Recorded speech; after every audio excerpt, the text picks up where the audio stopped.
Hi again, everyone. Scott Pirate Pop Cult Fan here, and what I want to do for today is I'm going to do two videos.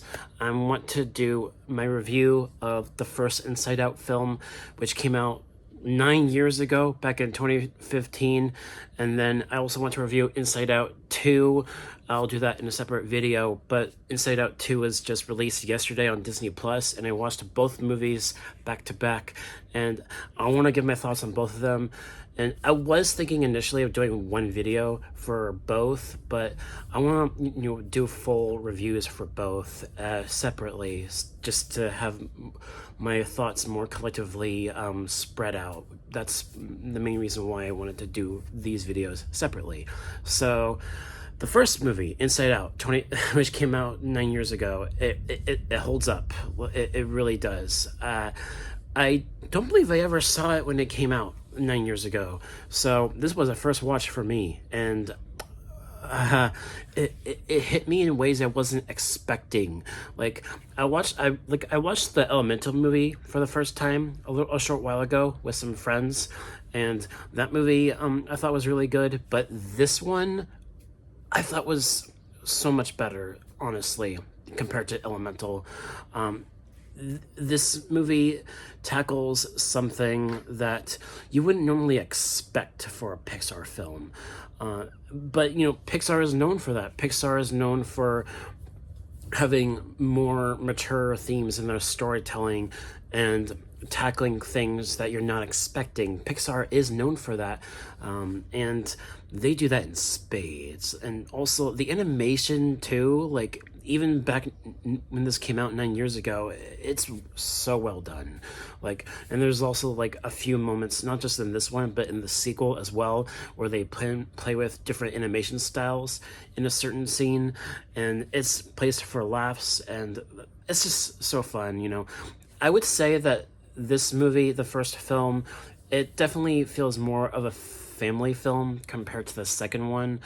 But I'll talk about that in my next video after this. But yeah, and the voice cast, I thought they were all phenomenal in their roles. I really like how we get the core emotions in this one with joy and sadness and fear and anger.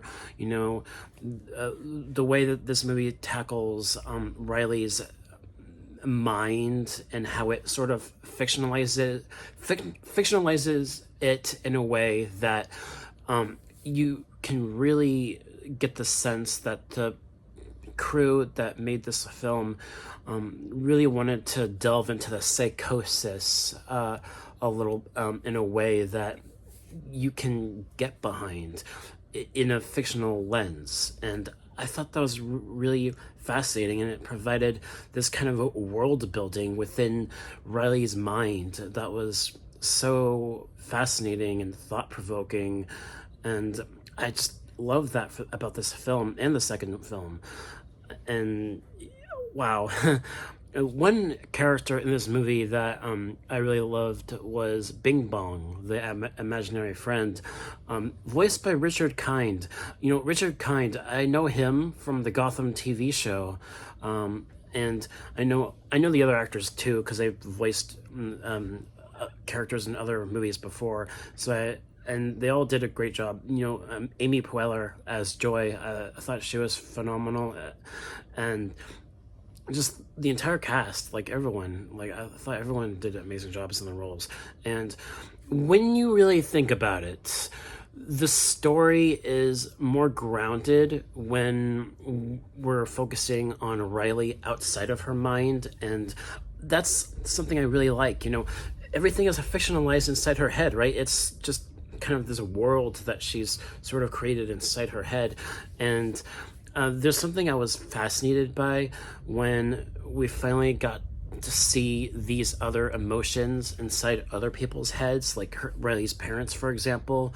And in the ending credits of the movie, you get that with other people and other animals. And I thought that was funny in the end credits. And I just think that this was a very well done film. It hit me in ways I wasn't expecting. It made me cry. I love this film. I don't have any flaws with it. I mean, the movie's short. You know, it's like 1 hour and 40 minutes long, and that's the only thing I would say. Just, you know, it goes at a breakneck pace, not too many moments to breathe. But other than that, though, this was a phenomenal film. I cannot stress how much this movie impacted me as I was watching it.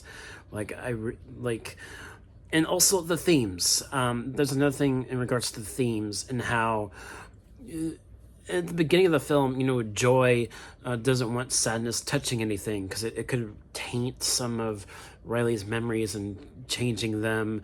And but by the end of the film, you know, I like the theming there in regards to these emotions, specifically joy and sadness. You know, joy and sadness go on this journey together throughout Riley's mind, and that's where you get most of the world building.